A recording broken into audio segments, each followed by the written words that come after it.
ABC One Television. ABC One Television. ABC One Television. Le leader en actualité. Tokutani lisusu pona koyebisa bino basango na yambo to banda tolunga kopesa bino bambote pe matondo mingi bosi kopesa biso confiance na nzela ya ABC One desika oyo tolandaka basango ya malamu basango penza ya solo ya lokuta te pamba te tozalaka be na source ndenge boko mona esika tozali awa toyende koluka information esika actualité eza nde esika biso tokozalaka lelo oyo mwana mboka Augustin Kabuya biso nyonso toyebi oyebi Augustin Kabuya te na yebi te biso nyonso toyebi lelo akomi CG ya UDPS abengisaki ba combattant na ba combattante pona kopesa bango pe matondo na bango pamba te babundi ensemble elongo na ye na yango wana abengisaki tolanda ambiance comme ça tokutana lisusu.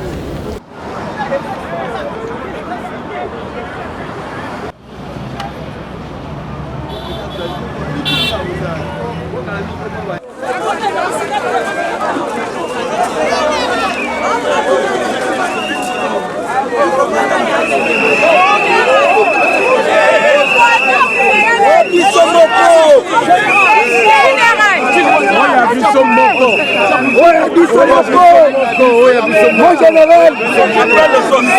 général, félicitations. Au général, a dit son combat. Ah, mon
président du parlement de vous, Christophe.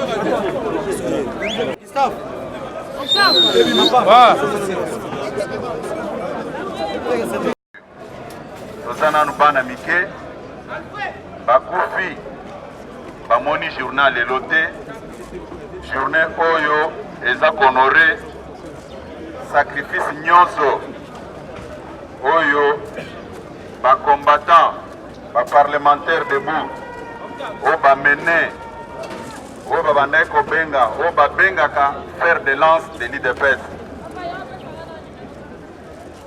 naza pour remercier lisusu bakonzi ya parti oyo basalinga confiance nomination oyo eza pona koengage ba polémique te nomination oyo intervenir na moment oyo makambo ezebele oyo il fallait pour résoudre ba problème wana na kati ya parti biso mission na biso eza ko engager discussion na batu te eza ko bongisa parti ko mettre batu o bakozala disposer pona kotambola esika moko nayebi na parti oyo toza na démocratie unanimité jamais ekoki ko se dégager na mutu moko. À titre de rappel, nayebi secrétaire général moko te ya UDPS oyo azalaki nommé et pas mokonzi na biso Etienne Tshisekedi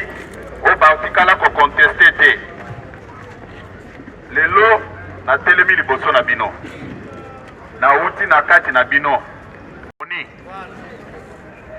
mais malheureusement bato balobi Jean-Marc aza na qualité te ya konomme secrétaire général.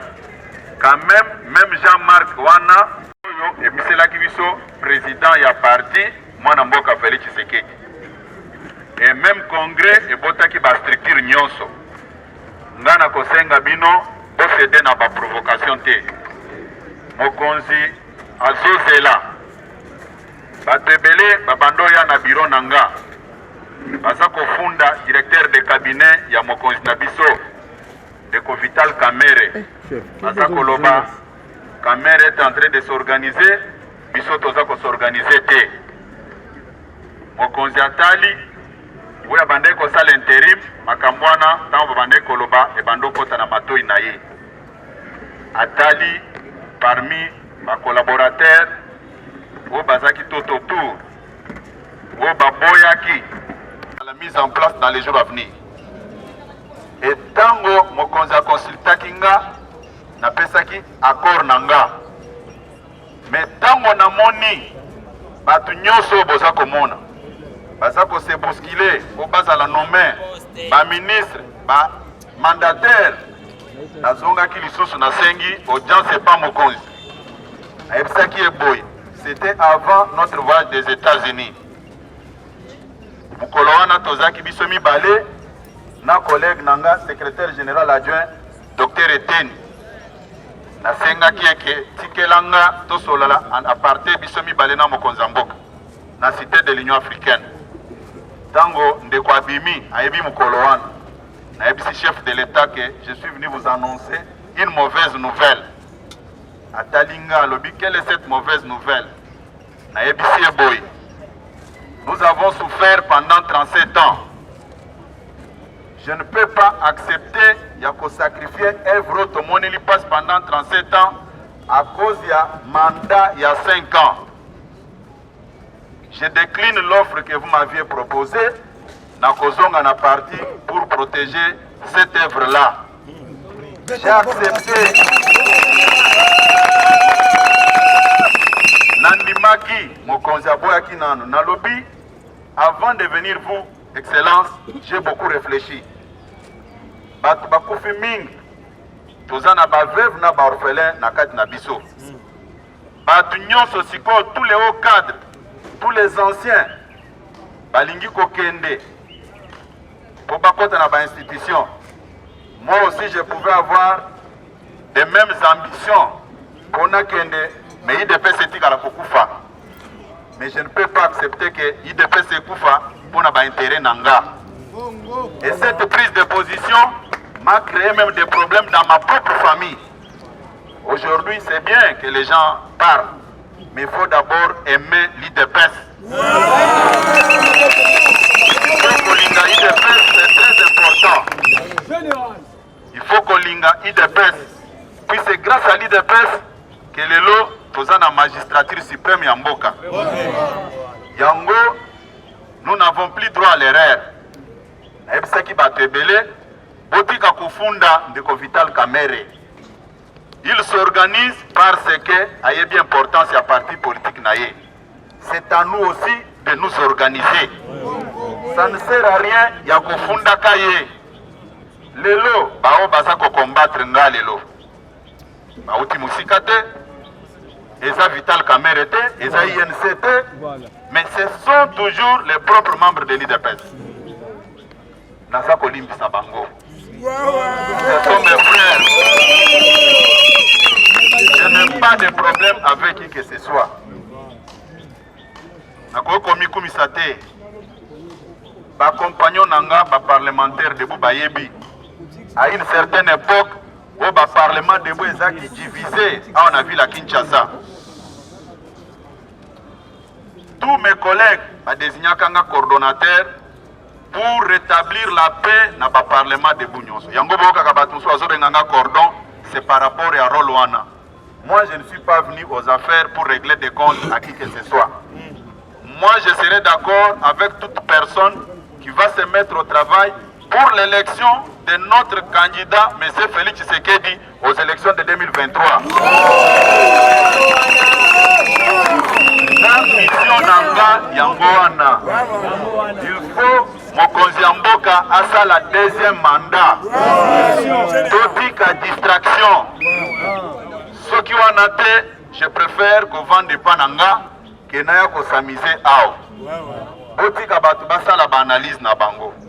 Mais naza ko conseiller baninga ebele o baza ko l'exatan ya ko renir ba jeune ko pesa bango mbongo ko baya ko attaquer nga. 2023 eza musikate. 2023 eza peine. Avant de commencer toute chose, na kosala nanu état des lieux pona yeba to bandi wapi to suki wapi et loko nini to kosala lisusu. Victoire et ça la maka en précipitation té. Il faut tout m'y préparer. En 2023, président Félix Tshisekedi a sa majorité dans le Parlement.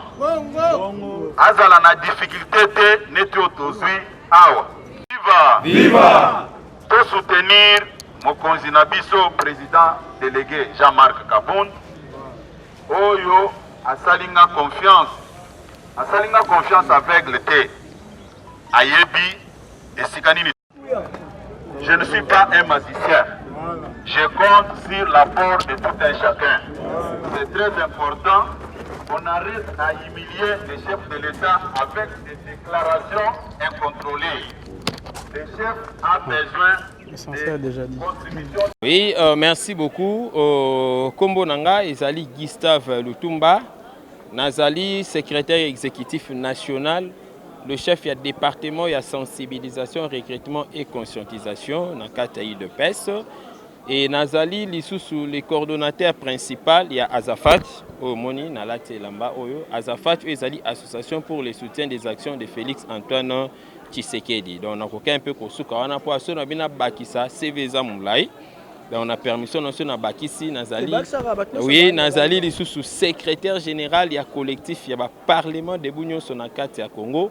Nazali le pilier, donc le président et le Parlement de Bou-Tchang. Merci. Nous avons tambama na sujet na biso ni nango zolo kana kati IDPS parce que nous za kati IDPS belé ni nango vraiment juste na kati IDPS. Non, omoni atana lola nzambe tango asilisu osala mokila fandi makambo tout bien satana se rebela ikara. Donc ça dit esikaka batu bazali moi nungu ezanga nangote mais nungu nde échangera logique te parce que malgré qu'il rébellion à satana échangeage avec nzambe kinzambe na atikala na logique na ye ya bonzambe kutu ki rébellion na sala que non nzamba tinda susu yezu pour nous sauver batu c'est-à-dire qu'on réconcilier et awa lelo na kata IDPS tozana mpepe ya bien parce que lelo tozali na mwana mboka Augustin Kabuya qui n'est pas un parachuté. Augustin Kabuya azali moko ya bana ya ndaku, c'est-à-dire nde tulubaka kinzamvo ete ayebi ndaku bien et lelo oyo après avoir passé ba expérience moko positive na kata IDPS batali kaka banomeye donc chance et sourire lelo et pas Augustin Kabuya ndenge pe lelo na kata Congo na biso grâce ezali kolo ya mwana mboka ye oyo Félix Tshisekedi. Donc ozolo ba bato belé ba rebelle olobela nani. Bon, tant que ba rebelle ba rebelle ba se rebelle, c'est-à-dire ezali bato yo bazo kende na esprit ya mabe. Non, c'est-à-dire quoi bato bello nazo ba kende esprit ya mabe yo yebi bandeko pe balandaka parce que nga na évitaka trop. Yo ko tangela nga ba kombo parce que nga ba eza parmi ba kombo yo tangi. Eza parmi ba kombo yo tangi. Eza parmi ba kombo yo tangi. Ozu Bachibala, Ozu Baloseke, donc on a complété wana. Donc c'est-à-dire oh non, wana nga na oui lelo na fils mukoko. Non, il n'y a rien entre IDPS na fils mukoko. Il faut te préciser très bien, hein. Et ça loko là, excusez-moi exemple na koyi kopé ça. Na senti que nous on a fait exemple wana ebeta baka que moment na quatre entreprises, il y a les engagés, il y a les journaliers. Vous comprenez un peu? Contrat tango signamaka et un ndenge signamaka. Alors réclamation est engagée dans un journalier et ça la ndenge mon côté. Donc on a quand même à moi parenthèse qui on a. C'est pour vous dire que non, il n'y a rien aujourd'hui dans l'IDPS o ezali tant mususu ko luka quelque chose et pas à moi na mboko uti ko tanga wana mais lo nga na lobaka lelo pe na kati IDPS désordre ezala te mais ezala juste un problème il y a incompréhension na ki mutema mabe parce que lo na kati IDPS à moins cause la mo na IDPS te ngai na umela trop na IDPS tala banda bo bébé na kati IDPS et lo kwa ne sala ke non a maîtriser système na biso IDPS. Narata IDPS, ils ont d'abord une incompréhension. Incompréhension par rapport à la démocratie. Comme on est dans un parti démocratique, il faut que finga mutu ko ya bambali banga ko ya passo la ba vitre a ko ya sala ba désordre dans carte siège ou on a des alliés la vraie démocratie. On a besoin problème il y a incompréhension. Problème ya kimutema mabe. Na IDPS mutu alingara te batia muninga lingaka ye même atazana ba incompétence moko notoire. Batia he kaka mais batia muninga te. Donc c'est ça peut-être le problème au le lozomo na bande comme sous bazo tia moi ba makelele mais ce ka to longoli un peu de kimutema mabe to tie compréhension na esika compréhension vous allez vous rendre compte que non na carte IDPS il n'y a pas de problème netinga le quoi na tia compréhension na tia na kimutema malam na mona jamais problème na carte IDPS au contraire batunde ba uto alibanda ko yo sala désordre toti kolanda bongo mona mboka Augustin Kabuya toki mayonso o azaki nango bosenga ya koyebisa ba combattant to ba combattant pambate yende na ngonga o to koloba muta simbi IDPS to yebiki ezaka état d'esprit eza temple ya démocratie nesika ba combattant na ba combattante ba yaki pona ko sepela elongo na mwana mboka Augustin Kabuya baza pe na posa asela bango mosala penza na ndenge sengeli pambate bango batomboka na bango pamba mais ndenge na ebeli mwana mboka Augustin Kabuya akosala mosala na ndenge elongo bani pe to pese matondo mingi mikolo miso o ezalaka ete makambo ezalaka bato bazala nzela tozalaka belongo na ye to accompagner bango na ndenge bakomata tozaka na bango na yango wana biso pe to pesi susu matondo na tata nzambe pamba te asi akomisi biso na ngonga oyo to uti na bagaz to uti na masasi na ngongo to kobelela démocratie oyipo kotia caméra na ona balabala to wapi okoloba mutu akolando azate mwana mboka Antoine Tshilombo Tshisekedi pachi na mokuse tata mokambe ekolo apesi biso penza ningisa ekoloba penza polele boye kaleza ki osimbi caméra anera kolanda yo lelo to komi koloba ndenge nini to komi koloba to pesi penza matondo mingi na tata mokambi ekolo pe to koyebisa na ba ministre oyo bazo ya babonga mapamba te biso to kozana bango liso likolo liso o esala maka liboso ko sala masusu te o sali mabe to ko telemela yo pamba te état de droit eza pona moto nyonso ngapi na za na droit pamba te na za congolais to kwa na za mopandisa ngona ko senga lipate na kozala posa kolia te to komi na suka to ko pesa penza matondo mingi na bino nyonso bosi bo pesi confiance ABC1 bozala wana pamba te bo solo ndezaka awa to kwenda ko lokota te to na kati temple awa to ekoluka sika maima ko salama nde sika tozali en tout cas na tondi bino botondi tokutani susu mbala sima ABC1 Television. ABC1 Television. Le leader